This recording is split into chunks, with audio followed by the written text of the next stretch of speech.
it is the ambition that these offers are ambitious in terms of dates, Yeah. but they also need to be deliverable.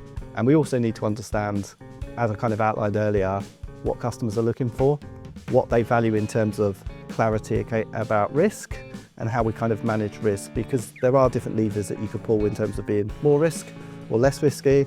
I think it's important to kind of understand that on a customer level, but we're very, very clear that the dates need to be ambitious. They need to kind of ladder back to what customers are looking for, and equally, we're here to deliver the macro level policy outcomes in terms of CP30 as well. Welcome to the Connectology podcast. I'm Hugh Taylor, CEO here at Road Knight Taylor, and in these episodes, our grid connection specialists, the connectologists, dive into the evolving grid connections landscape, often taking expert guests with them in order to discover, generate, and share insights that might just help you and maybe even industry as a whole to connect projects faster, at lower risk, and at lower cost. Hello and welcome to another podcast from Road Knight Taylor. I'm Pete Aston, one of the engineers here at Road Knight Taylor, and I'm very excited to be joined by John Twomey, who's Director of Customer and Network Development at National Grid. So welcome, John. Thank you very much. Delighted to be here. We're going to talk about all things grid connections and stuff like that, which is slightly high profile at the moment. It is. Before we get into that, John, can you sort of just tell us, who you are, job role within National Grid, that sort of thing?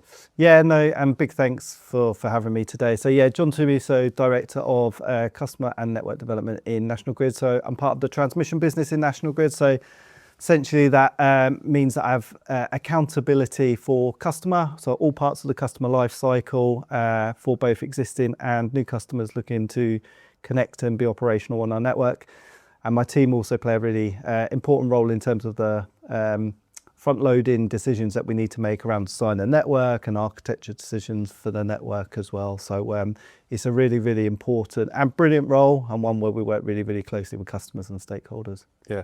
So in terms of the composition of your team, do you just do the sort of the customer-facing role, or have you got sort of design elements and construction elements within your team as well? Yeah. So if I sort of bring to life sort of how the structure works within National Grid, I think that'd be really helpful for people to understand. So essentially, you've got kind of my team that is the front and forward-facing interface point for customers. So we have teams of relationship managers and account managers that are structured along the lines of our big customers looking to connect to our network and those that are operational.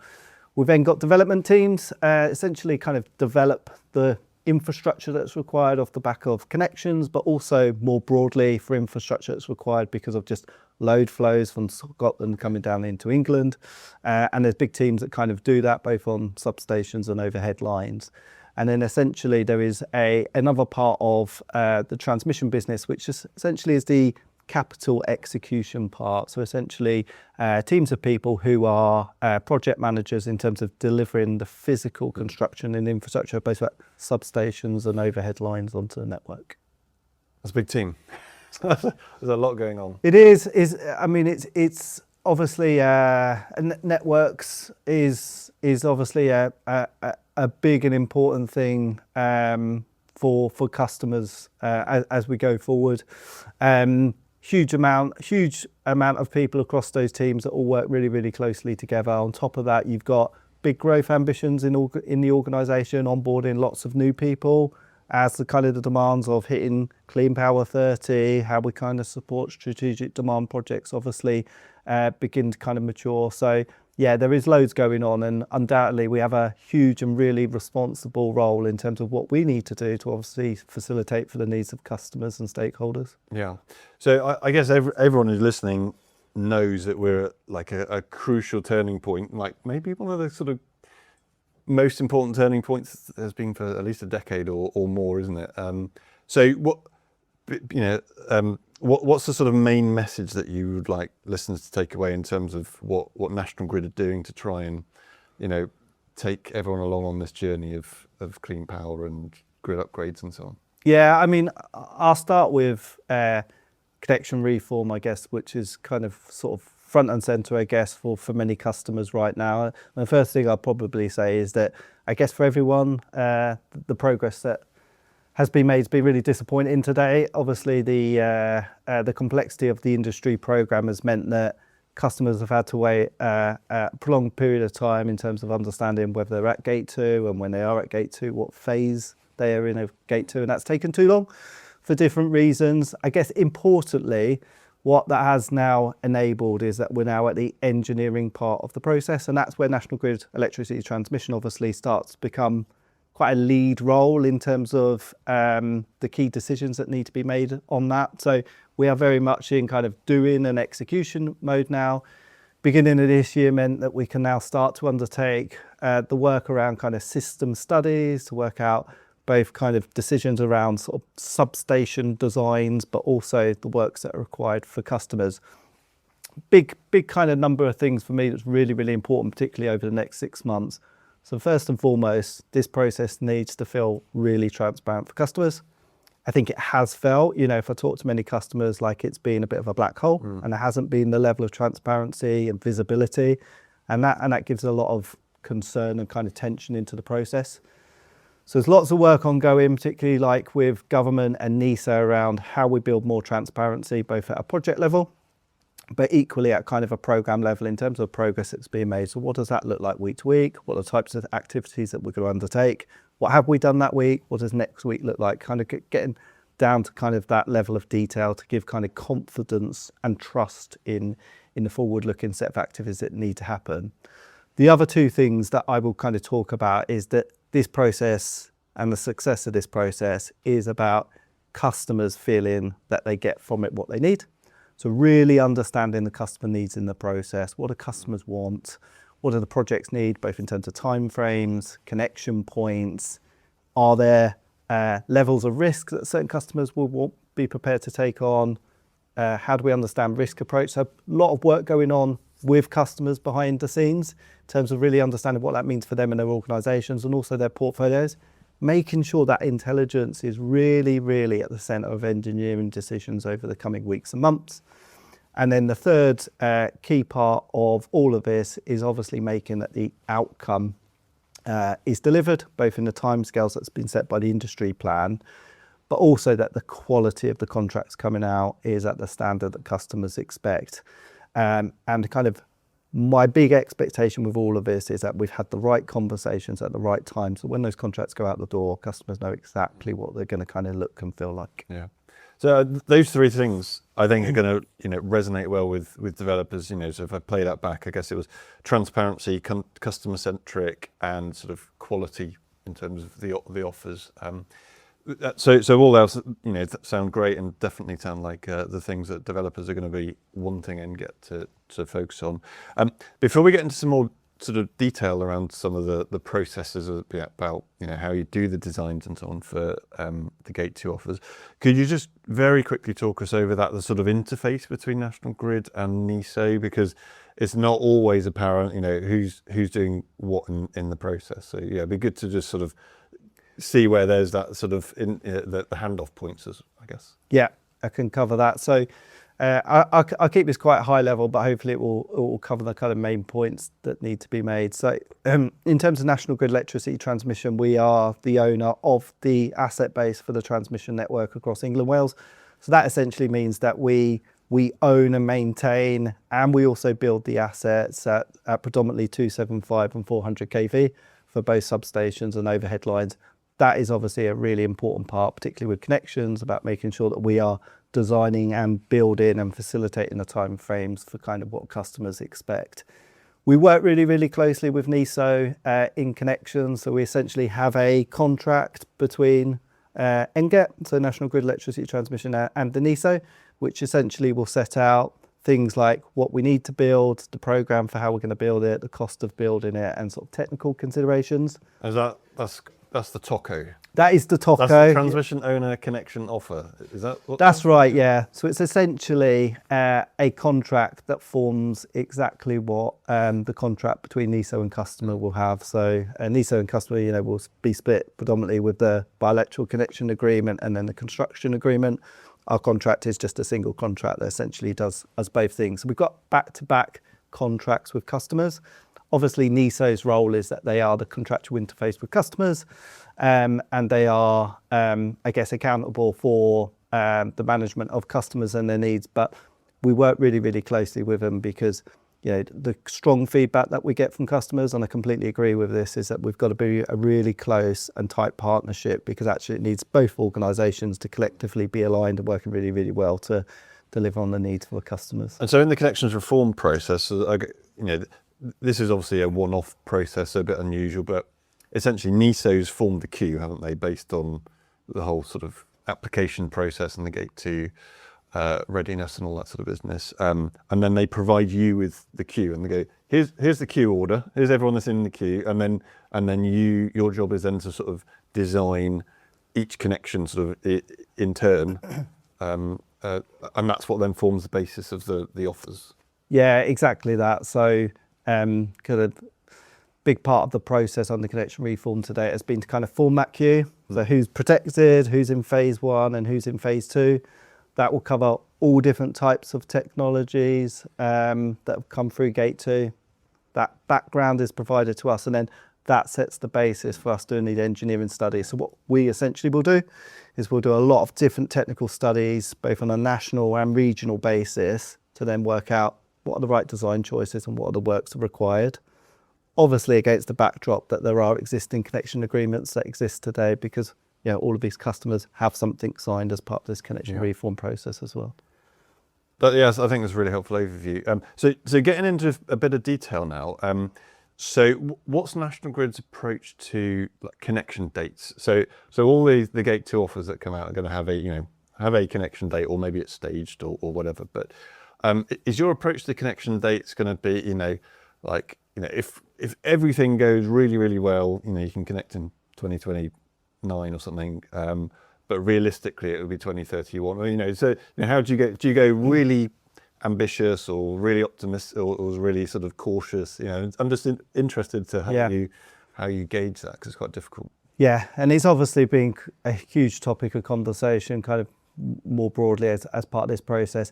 I think as part of answering the question, it's probably useful for me to set out what our process looks like and to kind of bring to life kind of the steps and such like. So there's kind of 2 parts to this that will be undertaken when we provide offers out to customers. So one part is essentially looking at the kind of critical path for that specific project. And as part of it, you kind of need to look at what is the infrastructure that needs to be built. So if it's a new substation, is it extension to an existing substation? Are you in a world where actually you've got a substation with a spare bay? And if you have, brilliant.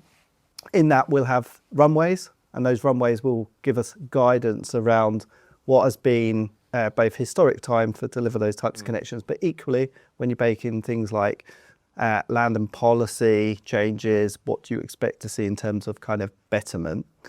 The important thing with all of this is it's not just a pure project level equation.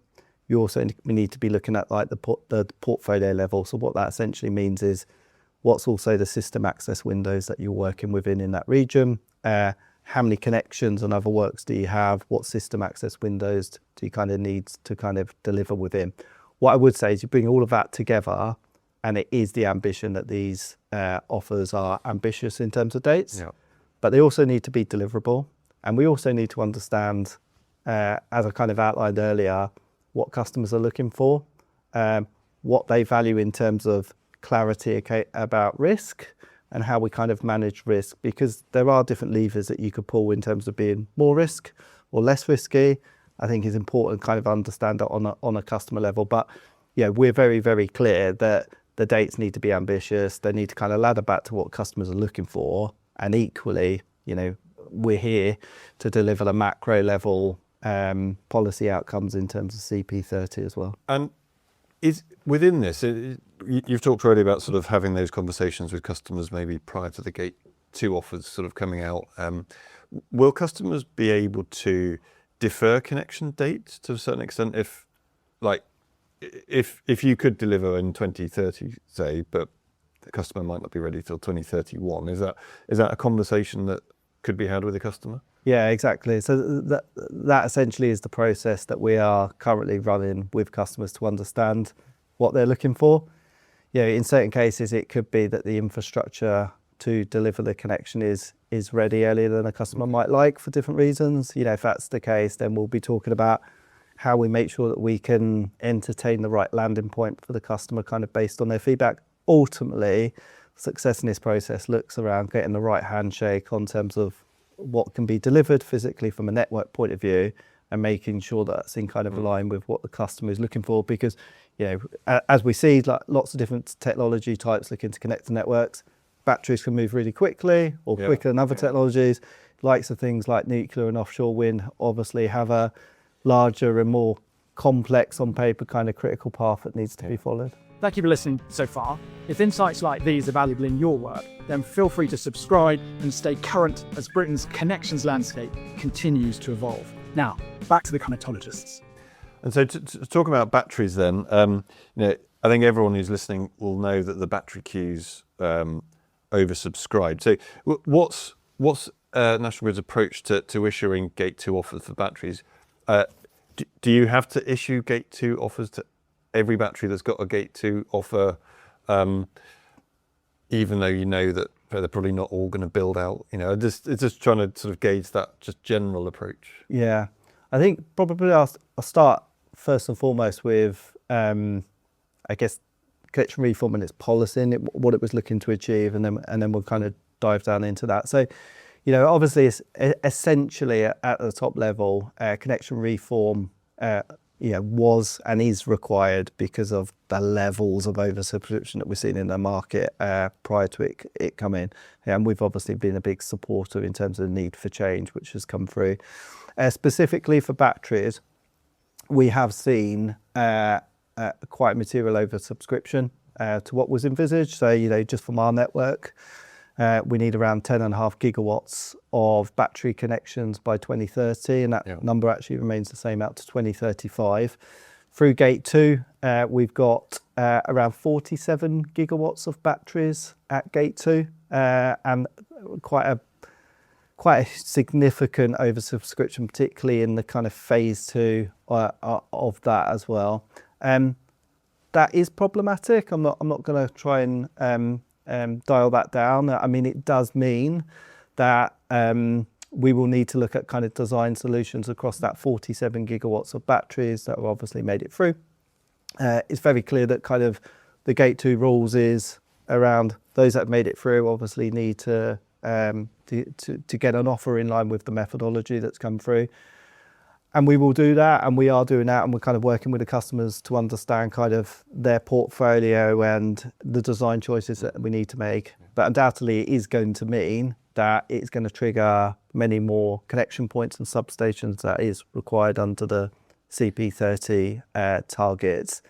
And it is also going to mean that other technology types are also going to have an interaction with that oversubscription, because they'll all be vying for things like supply chain capacity, system access, and those other critical measures that are needed as well. So the first approach is to the battery oversubscription is you have a duty to issue offers to everyone who's effectively in the Gate 2 queue, even though it's oversubscribed. So everyone's going to get the Gate 2 offer.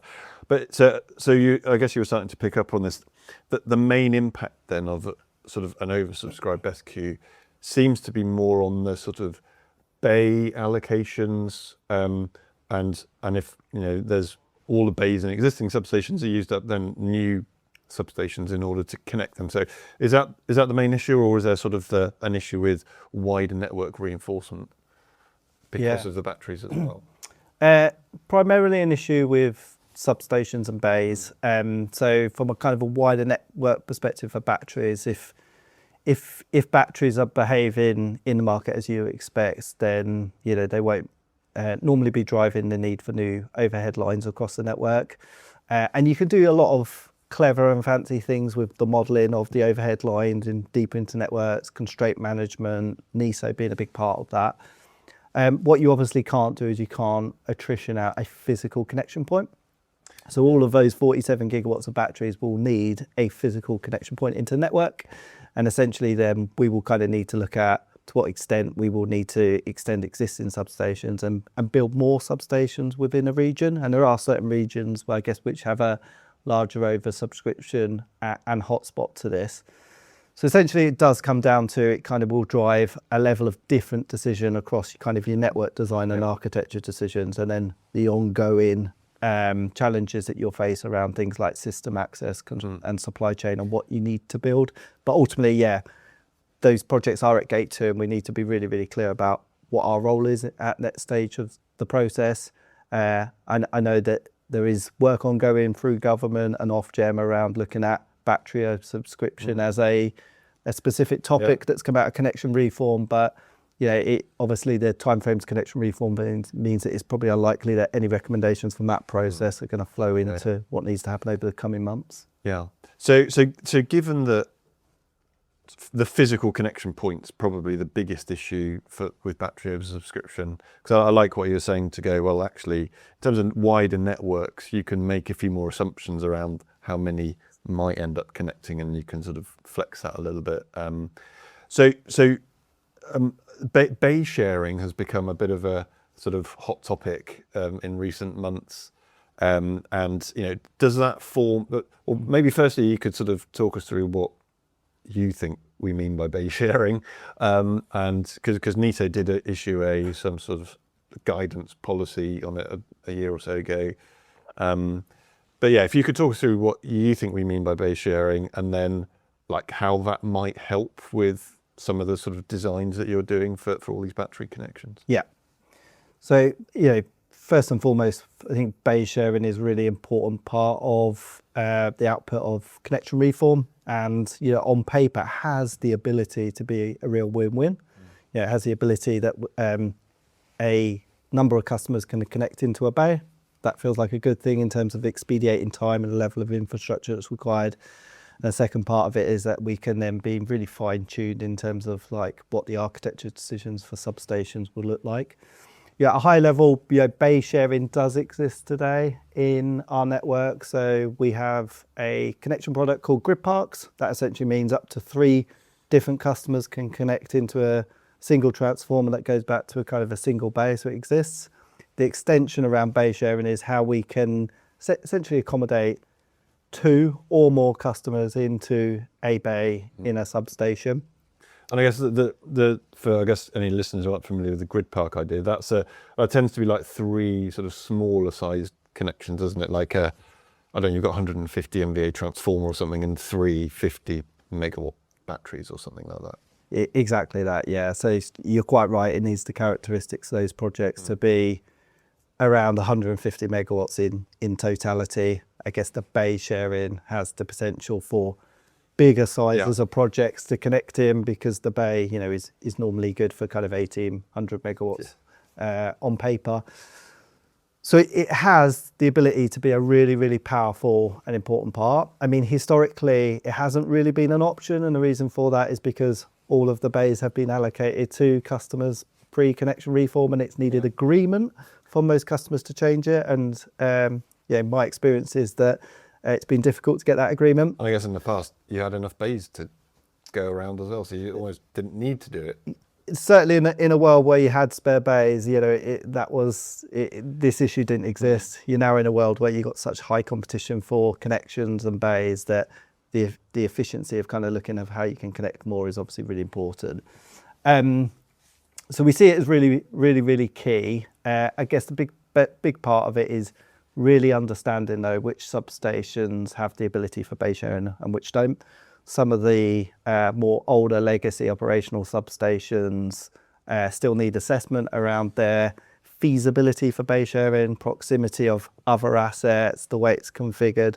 Obviously, for the new fleet of substations that are being designed today, you can design that outcome with that. So it's a lot easier to go, I've got a brand new substation, design bay sharing in, because it physically increases the amount of room you need, doesn't it, when you're sharing a bay, and extra disconnectors and circuit breakers and all that sort of business. It does, exactly. So you're kind of just making sure you've got the right proximity of land take and everything else to be able to do it.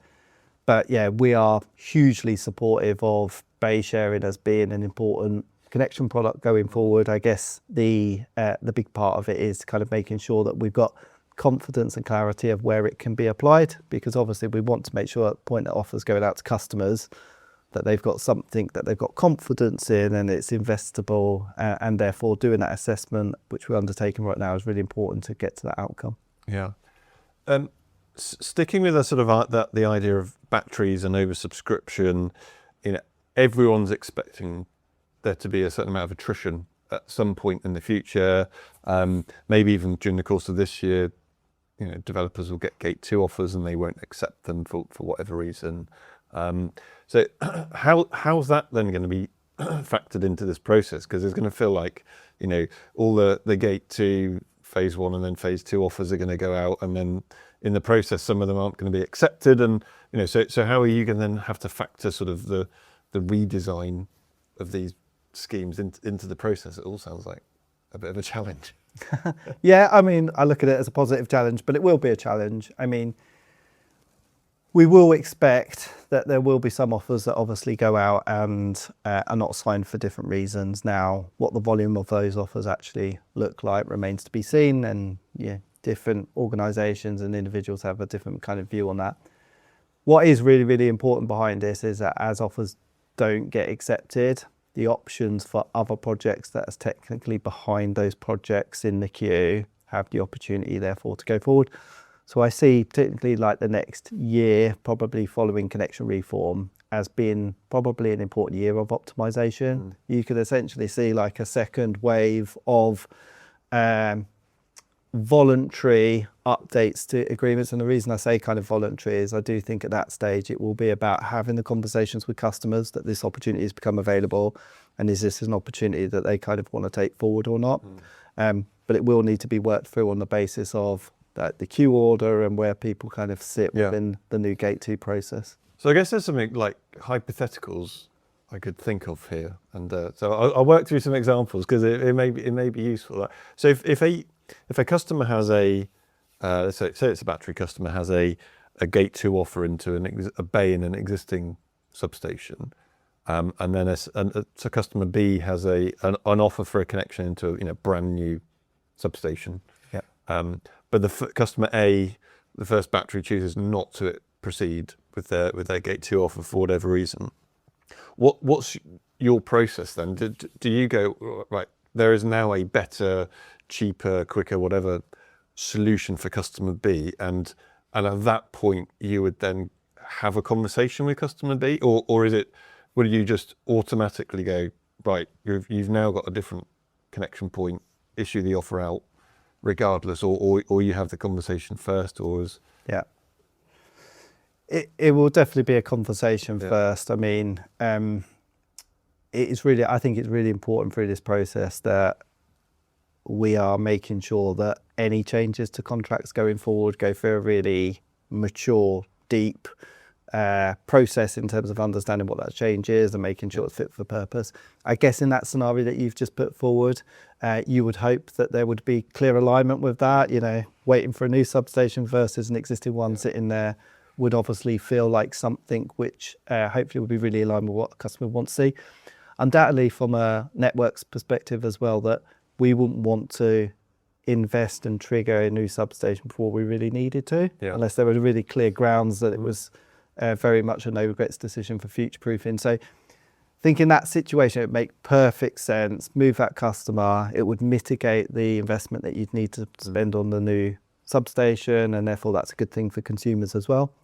But we would need to go through a network-driven process, engaging with the customer about that option and what it would look like before the contract was updated. Yeah, because there are obviously really tricky scenarios where you go, actually, the new substation that's being built is much closer to the customer's site than the existing substation, and you could see some difficult conversations. But I get your point. You go, well, if customer B is the only customer triggering the substation, then you can now move them over here. Well, from a sort of whole system point of view, it doesn't make sense to build a new substation. No, but again, we'd have to be mindful that in a situation where the existing substation was the preferred vehicle, if that existing substation was 20 kilometres away and it materially impacted the economics for that project, then that would be a consideration in terms of actually, is that the right answer? So again, we'd need to make sure we engage with the customers, understand the kind of feedback, how it aligns with the commercial case for the project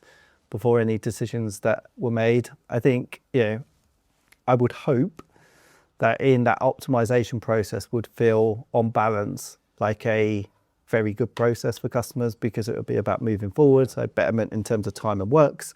But there could be, particularly the odd scenario where it brings some tension into actually what is the right answer. Yeah, that all sort of makes sense.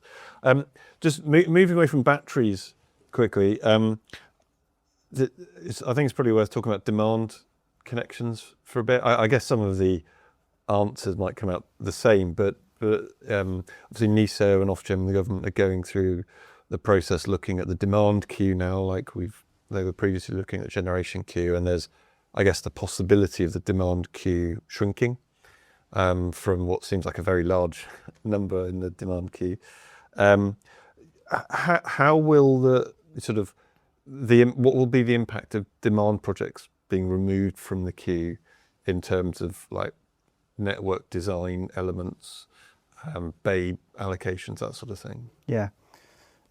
So again, I guess just to set the scene here, there is a really large oversubscription of, demand on paper. Obviously, demand itself doesn't have a number associated with it, but obviously the cumulative sort of gigawatts that are at Gate 2 are, above national demand that kind of exists today. So it's obviously quite an extreme volume from that technology perspective.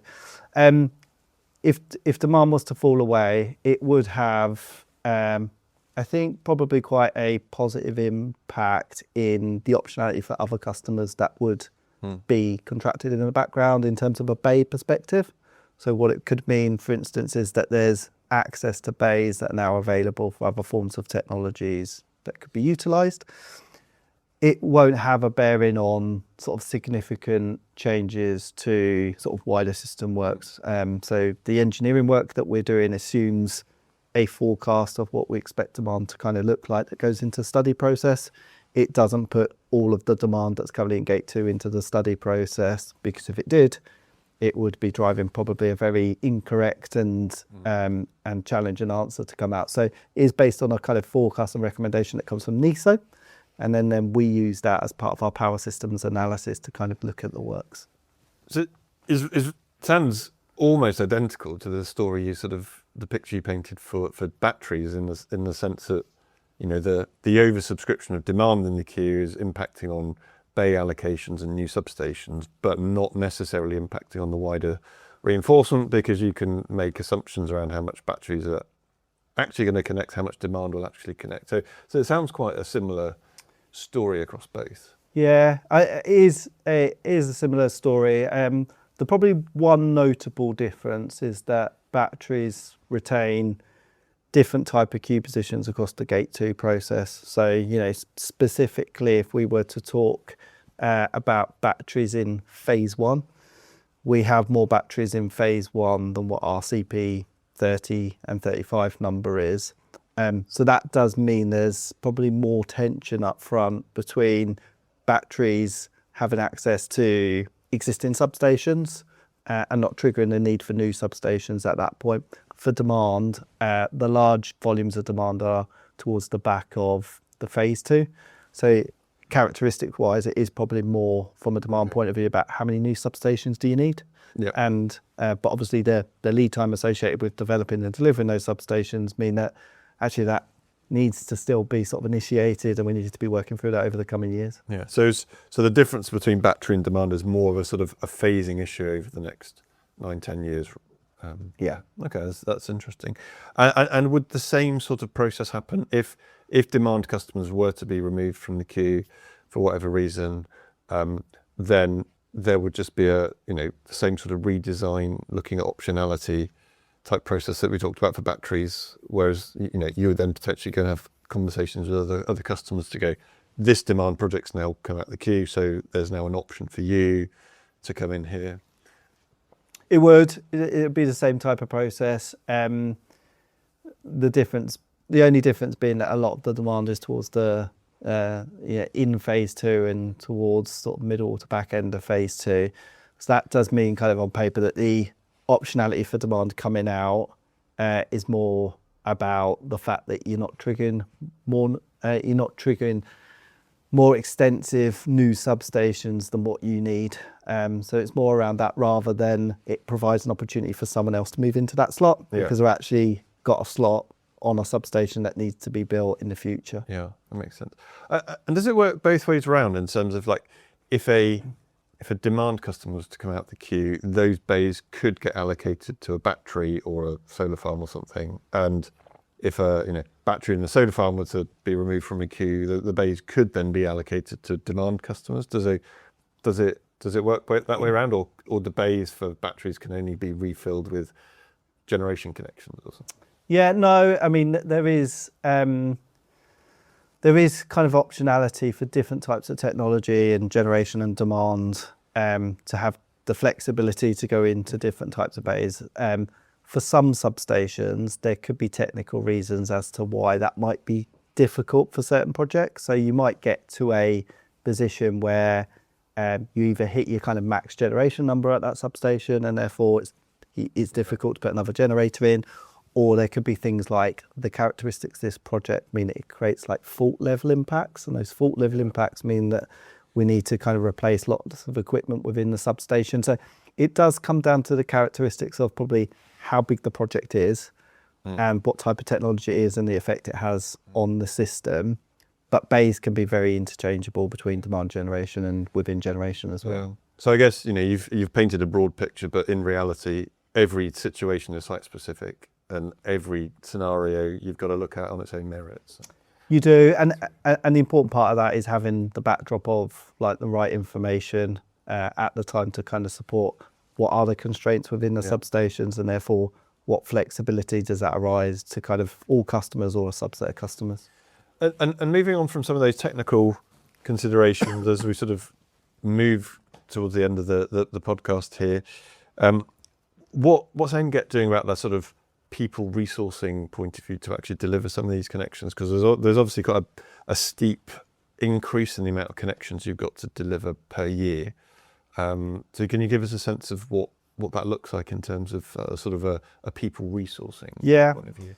I can. So I'll break the answer into kind of two chunks. The first chunk will just be around connection reform as well, and what that looks like for our business over the course of the next year. And then specifically, I'll widen it up in terms of the delivery of like infrastructure and the physical connections. So starting first and foremost with connection reform, it is without doubt the biggest priority within our business this year for things that aren't, around keeping the lights on or safety and those types of BAU things, which are obviously hugely important day in, day out. This is, as you've already kind of set out at the start of this podcast, quite a unique program of work, and it is so important, I guess, to customers in terms of the outcomes that come out of it and the evolution of the process, that it's top tier from CEO downwards in terms of the organisation, in terms of the priority. The organisation itself has a huge amount of resource and structure, particularly on like a company-wide programme within the transmission business on this. So we are very much kind of in a drumbeat of daily steering groups and such like in terms of all the activities that need to happen and our kind of role within that. If I then talk more extensively about connections, we are going, like National Grid as an organisation, particularly in transmission side, is going through a huge amount of growth. We've just agreed our new 5-year price control with Ofgem, around £35 billion of investment within that in terms of the next 5 years. And big part of that investment is for connections and customers as well. So there is kind of strength in the fact that we've been through that kind of programme and we've got the price control agreed with Ofgem, and that gives us confidence in terms of the next steps over the next 5 years. I guess what is really important within that is the fact that we are equally onboarding a lot of new people within the organisation, both within kind of the customer-facing teams, development and the construction teams. Obviously, the growth that we have in connections is hugely significant, and we're doing that kind of ahead of some of those needs needing to be delivered. And then the other two parts that I would kind of call out within this is that our process for delivering works with our main works construction partners is equally important. 2025 has been a really significant year. We've implemented a new supply chain framework within our business, so the electricity transmission partnership. And what that enables us to do is it enables us to have regional partners. So regional partners that have foresight and forecastability of future work within a region, moving away from case-by-case tenders for different projects. We now have a regional portfolio approach in place. That means that we've got lead partners in each of those regions, you've got secondary partners, and you also have mechanisms within the framework that mean that you can kind of pull on different partners from different areas as well. So that is a really significant part of how we're going to deliver work more at pace and be able to kind of also be able to deliver the work sort of ahead of needs over the coming years.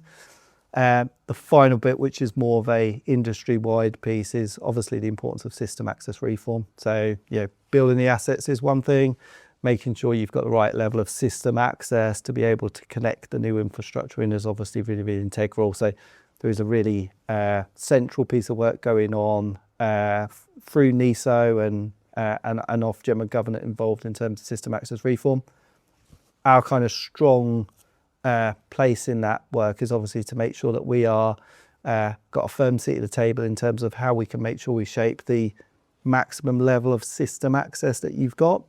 And then obviously the execution of work, you get in once and you kind of do all drivers in line with that system access, and therefore you kind of don't need multiple windows for different types of work. Yeah, there's lots going on. That sounds amazing. The Ofgem and the government at the moment, sort of more on the demand connection side of things, have been looking at sort of enhancing options for demand projects to do sort of self-build, self-ownership of projects. How does that factor into that sort of resource question? Because I get from the outside perspective, it looks like if customers can build more assets themselves, that potentially takes a little bit of a burden off you. But is that how National Grid sees it? Yeah, I mean, again, I think the work that government are doing and Ofgem are doing on demand and strategic demand is really, really welcome. I think any option that enables more pace and optionality for customers to be put on the table has to be a good thing. There's obviously a lot of current focus on demand owning HV equipment and building and maintaining that. Again, I think there is real opportunities associated with that. I think we at National Grid are really, really keen to kind of interface well with that and to make sure that the totality of the option that comes out of it across what's agreed for what a demand customer might own and operate versus like the wider transmission network is the right thing. I mean, there is undoubtedly so much work that needs to be done, that where you've got options for customers to be delivering assets that they will own and operate as part of that, I think, that is a really, really important opportunity that we kind of need to look at.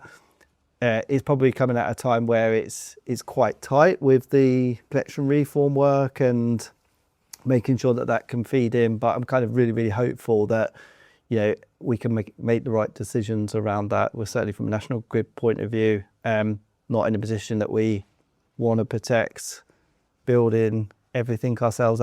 Absolutely not the case. I think there's optionality for how the whole sort of ecosystem makes sure that it's got the right sort of balance in what needs to be done is the right thing. Yeah, a lot more to go on that during 2026. There is, yeah. We're sort of nearly out of time, but I think one last question: how can developers help you? So obviously we've talked a bit more today about how National Grid is helping developers, but are there ways in which developers can make your life easier and make the whole sort of connections process a bit more slick? Yeah, I mean, as I kind of went back to earlier, the big opportunity I think we have between National Grid and network companies and our customers is around making sure that this understanding of what they need out the process is really, really clear. So the time frames that they would like connections for projects, the types of works, the risk appetite that they have, the sequencing of what is the most important project in their portfolio and making sure that that's really understood. So the level of clarity, I guess, and insight that we have to understand their needs is, for me, kind of really, really central within this. The second part of this is as well around us as network companies being really clear about some of the constraints and challenges that we might have. And what I have seen in certain situations is kind of where you open on that, you also get good ideas and optionality coming from customers, whether that's around fast tracking long lead equipment or anything else that needs to come into it. So I think the engagement, insights, trust and sort of clarity in understanding needs is really central. Yeah. John, we've run out of time, sadly. I think we could talk all day on this. It's been really great having you in. Thank you so much. And I guess as an industry, we all recognise National Grid's doing a really important job and doing a good job. I know there's challenges, but I think we can all say National Grid's doing a great job and keep up the good work. Thank you everyone for listening as well and tuning in, and we hope you join us again for another podcast soon. Thanks very much and goodbye. Thank you. Thanks for joining the Connectologists in this exploration. This knowledge sharing is made possible by the support of our clients. We thank them and hope it will help the whole of industry to connect society's critical infrastructure faster. If you found this useful, you're welcome to explore more free insights at roadnighttaylor.co.uk/connectology, or click on the Insights tab at the top of our homepage. Thank you.